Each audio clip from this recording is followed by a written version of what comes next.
છો વિદ્યાર્થી મિત્રો? આપણે લાસ્ટ સેશનમાં વર્તુળ સ્વાધ્યાય શરૂ કરી દીધું હતું. આ પ્રકરણમાં આપણે વર્તુળની પ્રસ્તાવના, વ્યાખ્યા, એના પારિભાષિક શબ્દો અને થોડીક માહિતી આપણે આકૃતિ દોરીને શીખ્યા હતા. એનાથી આપણે આજે આગળ વધીએ તો થોડીક હાઇલાઇટ આપી દઉં. જૂના લેક્ચરમાં આપણે શું કર્યું હતું? આપણે વર્તુળની ત્રિજ્યા લીધી હતી, વર્તુળનો વ્યાસ કે જે ત્રિજ્યાથી બમણો થાય, જીવા કે જેના બે છેડા અંત્ય બિંદુઓ છે એ વર્તુળ ઉપર આવેલા હોય. ત્યાર પછી આપણે વર્તુળની વ્યાખ્યા શરૂઆતમાં લીધી હતી. એમાં થોડાક શબ્દ સમજાવ્યા હતા: સમતલ, અચળ અંતર, નિશ્ચિત બિંદુ અને એક સરખું માપ. તો આ બધી ડિટેલ આપણે લીધી હતી. ત્યાર પછી ચાપના પ્રકાર સમજ્યા હતા. ચાપના પ્રકારમાં લઘુચાપ, ગુરુચાપ અને અર્ધવર્તુળ ચાપ. અને ચાપ પછી આપણે લઘુ વૃત્તખંડ, ગુરુ વૃત્તખંડ અને અર્ધ વૃત્તખંડ આટલી વસ્તુ આપણે સમજેલી હતી. એનાથી આજે આપણે આગળ વધીએ અને સમજૂતી આગળ ચલાવીએ. તો હવે આવે છે વૃત્તાંશ.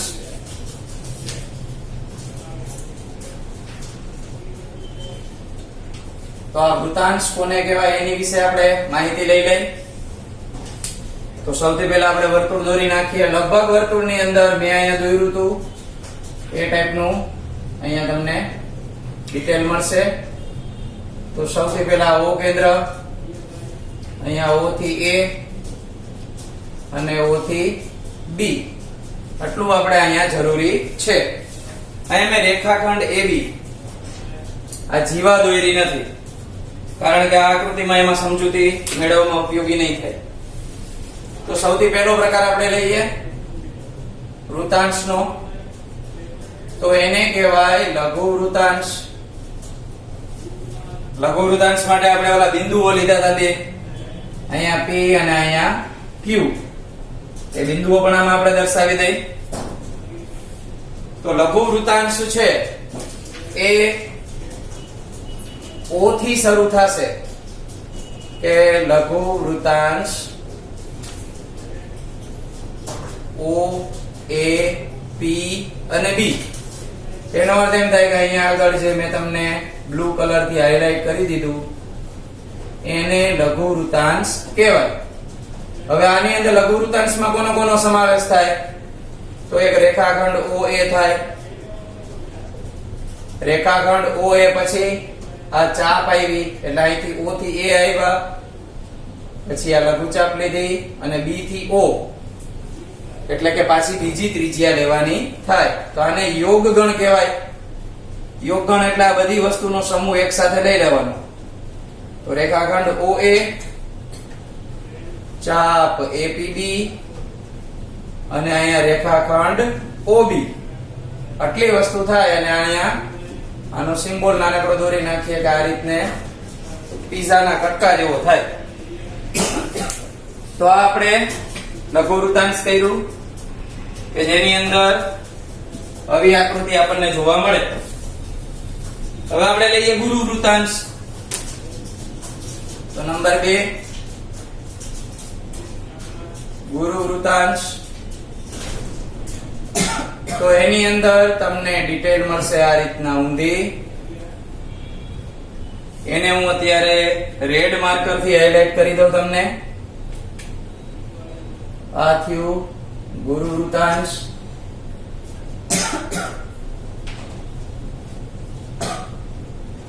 તો આ ગુરુ વૃત્તાંશ ની અંદર વિગતો લખીએ આપણે. અને એને આપણે લખવું હોય તો આ રીતે લખી શકાય કે ગુરુ વૃત્તાંશ O, A, Q અને B. O થી A, A થી Q, Q થી B અને B થી પાછું O.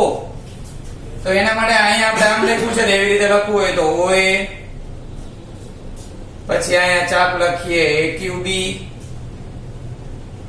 પછી અહીંયા રેખાખંડ લખીએ OB. તો અહીંયા આપણે એમ કીધું હતું લઘુ વૃત્તાંશમાં કે પીઝાનો કટકો, અને ગુરુ વૃત્તાંશમાં આપણે એમ કીધું કે ભાઈ આ કટકો કાઢી લીધો, પછી જે વધ્યો એ બીજો. તો લઘુ વૃતાંશ અને ગુરુ વૃતાંશ બે વસ્તુ સમજાઈ. ત્યાર પછી આવશે અર્ધ વૃતાંશ. તો આ અર્ધ વૃતાંશ એના માટે આપણે લખીએ. તો અર્ધ વૃતાંશ ની અંદર કેવી રીતે આવશે એ તમને સમજાવું. તો અર્ધ વૃતાંશ માટે આપણે અર્ધ વૃત્તખંડ લીધું હતું, અડધા વર્તુળનું ક્ષેત્રફળ લીધું હતું, એ જ થશે, કારણ કે અહીંયા આગળ કાંઈ એમાં ફેરફાર નથી. તો અર્ધ વૃતાંશ માટે આપણે આ રીતના અડધો વર્તુળનો ભાગ આપણે લઈ શકીએ. લખવું હોય તો આ રીતના લખી શકીએ કે આ AB છે એ સીધા બની જાય. અહીંયા વચ્ચે O બિંદુ આવી જાય ને અહીંયા P બિંદુ આવી જાય. તો આ રીતે આપણને અર્ધ વૃતાંશ મળે અને એનું સૂત્ર આપણે જોઈએ તો πr²/2. તો આ વાત થઈ અર્ધ વૃતાંશની. હવે બીજી અગત્યની વાતો, આ તો થઈ આપણી સામાન્ય વર્તુળની લગતી વાતો. થોડાક વર્તુળને લગતા જે પૂર્વધારણા અને પ્રમેય જે કહી શકાય એની વિગતો આપણે જોઈએ. આ વિગત કઈ છે એ મુદ્દા સાથે આપણે સમજવાની થશે, કારણ કે એને લગતા પણ MCQ અને એવું બધું પૂછી શકે.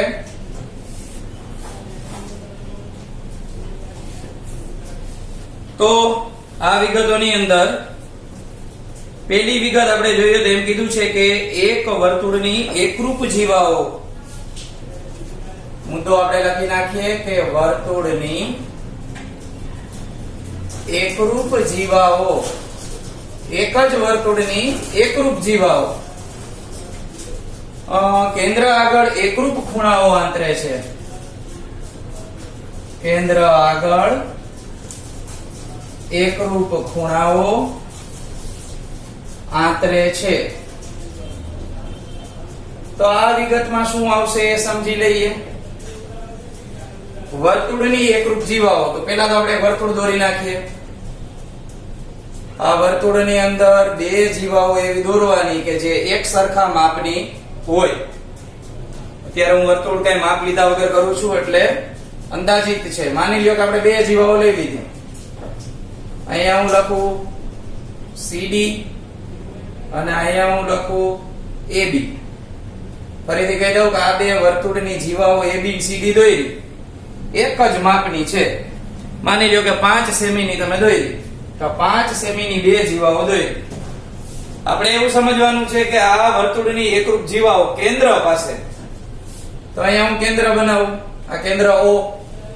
એકરૂપ ખૂણાઓ આંતરે છે. આ જીવાઓ એમનેમ તો ખૂણા બનાવી ન શકે, તો જીવાઓને જોડવા માટે આપણે ત્રિજ્યા દોરવી પડે. તો અહીંયા આગળ હું ત્રિજ્યા દોરી દઉં આ રીતે. એક ત્રિજ્યાઓ અહીંથી દોરી દઉં છું અને આપણે જે ખૂણાઓ સમજવાના છે એ ખૂણાઓ અહીંયા આગળ દોરું છું કે આ એક ખૂણો અને બીજો ખૂણો. એને લખવા હોય તો આપણે આ રીતે લખી શકીએ આખી વિગતને કે ભાઈ આપણને કઈ કઈ બે જીવાઓ સરખી આપી છે, તો કે AB અને CD એકરૂપ હોવાથી કે વર્તુળની એકરૂપ જીવાઓ છે તો કેન્દ્ર આગળ પણ એકરૂપ ખૂણાઓ આંતરે. તો આંતરે એટલે બનાવે AOB. એ ખૂણો એકરૂપ હોય COD ની જેમ. ઘણા વિદ્યાર્થીઓને આમાં લાઈક થઈ ગઈ છે કે ભાઈ આવો પ્રમેય તો આપણે 9મા માં આવતો, અને 9મા ની અંદર સાબિતી સાથે આ પ્રમેય સમજેલો હતો. તો આ એકરૂપ જીવાની વાત થઈ, એ આપણે સમજવી પડે. દાખલામાં ક્યાંય આવે તો જો તમને વિગતમાં એમ આપ્યું હોય કે આ બેના માપ સરખા છે, આનું માપ 65 આપ્યું છે, તો આનું માપ કેટલું થાય? તો તરત તમને યાદ આવી જવું જોઈએ કે આ જીવા સરખી છે તો એના ખૂણા પણ સરખા હોય. કાંઈ બીજો નિયમ વિચારવાનો ન થાય અને સીધા જ તમે 65 જવાબ લખી શકો. તો આ પહેલી વિગત થઈ. ત્યાર પછી આપણે જોઈએ નંબર 2, જે આપણા માટે અગત્યનું છે. દાખલામાં આપણે એનો જ ઉપયોગ કરવાનો થશે. વર્તુળના કેન્દ્રમાંથી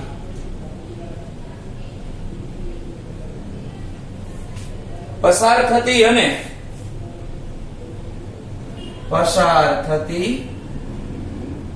અને વર્તુળની કોઈ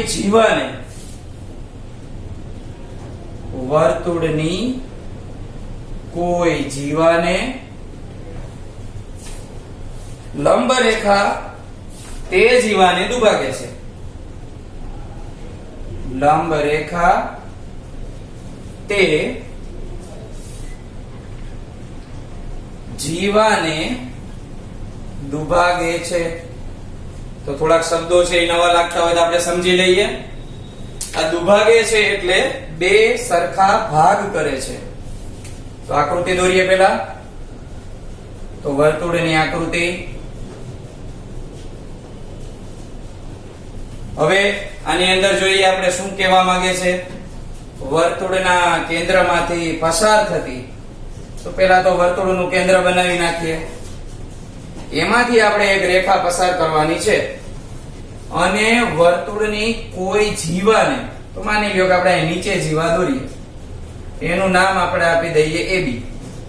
લંબ રેખા તો જે કેન્દ્રમાંથી પસાર થશે એ રેખા આ જીવાને લંબ દોરવાની છે. એટલે આપણે આમ નીચે સીધી અડાડવી પડે અને આ રીતે સીધી અડાડીએ એટલે આપણે એને શું કહીએ કે ભાઈ આ OM રેખા AB ને લંબ છે. એને સંકેતમાં આમ લખી શકાય કે ભાઈ OM લંબ છે AB ને. આ ઊંધો ટી કર્યો એનો અર્થ એમ થશે કે લંબ રેખા છે બે એકબીજા સાથે 90 અંશનો ખૂણો બનાવે છે. જો આ પરિસ્થિતિ જોવા મળે તો જીવાને દુભાગે છે. એનો અર્થ એમ થાય કે AM અને MB નું માપ સરખું થાય. તો AM અને MB નું માપ સરખું થશે. અહીંયા લખી નાખીએ AM અને MB સરખા થાય. આ ઉપરાંત તમારે આમ લખવું હોય તો લખી શકાય કે AM અને MB નું માપ અડધા AB જેટલું થાય. તો બે વસ્તુ આપણે લખી શકીએ. ક્યારે? તો કે OM એવી રેખા કેન્દ્રમાંથી દોરીએ કે જે આપણી જીવાને લંબ હોય તો તમને AM અને MB ના બંને માપ સરખા મળે. અહીંયા આગળ આપણે કાટકોણ ત્રિકોણ પણ દોરી શકીએ અને કાટકોણ ત્રિકોણ માટે તમને બધાને પાયથાગોરસનો પ્રમેય પણ આના માટે સમજવો પડે. તો પાયથાગોરસના પ્રમેયની વાત કરીએ. આ બધી આકૃતિ અને ડિટેલ તમારી બુકમાં લખતી રહેવાની છે. વારંવાર હું રિપીટ કરું છું. એના વગર કાંઈ આવડશે નહીં. ખાસ યાદ રાખજો, ભૂમિતિનું ચેપ્ટર હોય એ લાગે કંટાળાવાળું, પણ એની અંદર થિયરી ને એવું બધું સમજી લઈએ તો પછી કંટાળાવાળું ન લાગે, કારણ કે આવડવા માંડે. અને મોટા ભાગના ને એમને જ બધું સાબિતીને એવું ગમતું ન હોય, ડાયરેક્ટ દાખલા ગણતા કરવા હોય એવી રીતે તો ના થાય. ચાલો તો પાયથાગોરસ પ્રમેય જોઈ લઈએ. તો પાયથાગોરસે પ્રમેય શું આપ્યો છે એ વાત કરીએ.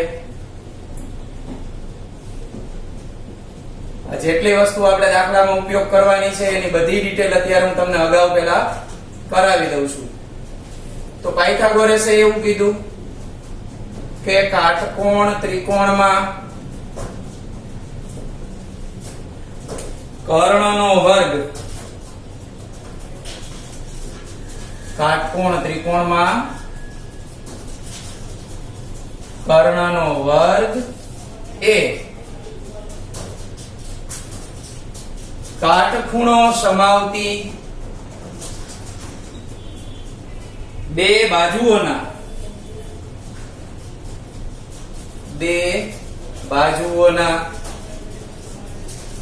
વર્ગોના સરવાળા જેટલો થાય.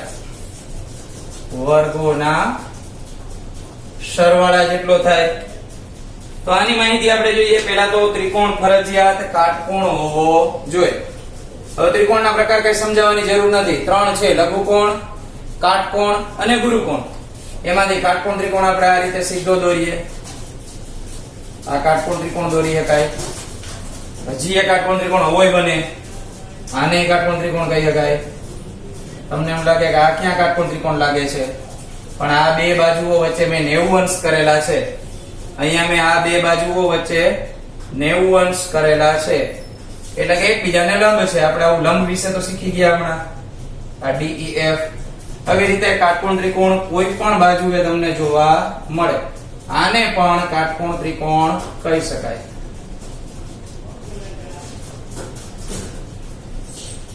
તો આ બધા મેં કાટકોણ ત્રિકોણ દોર્યા. 3 એટલા માટે દોર્યા એટલે તમને હમણાં સમજાશે કે આની અંદર કર્ણ કોને કહેવાય, કાટખૂણો સમાવતી બાજુઓ કોને કહેવાય. આ બધી ડિટેલ મારે તમને સમજાવી છે. આમાં મોટા ભાગે આપણા મગજમાં એવું હોય કે કાટકોણ ત્રિકોણમાં કર્ણ કોને કહેવાય, તો કે જે બાજુ ધપસિયા જેવી દેખાય એને કર્ણ કહેવાય. એટલે જ મેં તમને અહીંયા તમારા માટે પહેલા શરૂઆતમાં લપસ્યું બનાવી દીધું છે. હાલો આ છે કર્ણ, આમાં બે લપસિયા બનાવી દીધા તો બે કર્ણ થોડા હોય.